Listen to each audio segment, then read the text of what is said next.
त्यांना समजावून की बा असं करू नका, पण ते पालकमंत्री महोदयाचे पण ऐकले नाहीत त्यांनी. ते सुपर पालकमंत्री आहेत ना. हवालदार सांगते आमच्या तालुक्यातला, मला CM साहेबाचा फोन आला म्हणून. आता मी गृहराज्यमंत्री होतो, साधा लहान गृहराज्यमंत्री.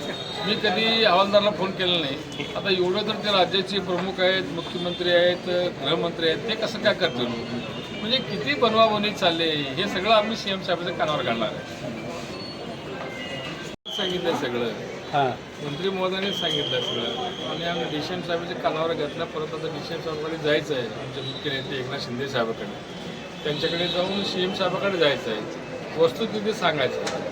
कारण का माहिती का, CM साहेबाच्या ऑफिसमधनं फोन येतो खाली येतं, आणि सगळे म्हणते तर CM साहेबाचा आदेश आहे का. आता इथं तसंच चालू आहे. ते शिवला काय माहीत असताना खालचे लोक गडबडी केली. आता सांगितलं ना, तसंच प्रकार तिथं चालू आहे. ॲक्च्युअली CM साहेबाचा आदेश देतात, काही खालचे लोक खालचं सगळे काहीतरी गडबड करतात, हे विचारण्यासाठी आम्ही CM साहेबाकडे चाललो आम्ही.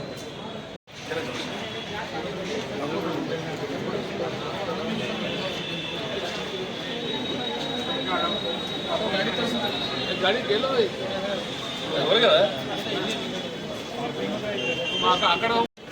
परवा प्रेस घेतली, त्यानंतर बरेच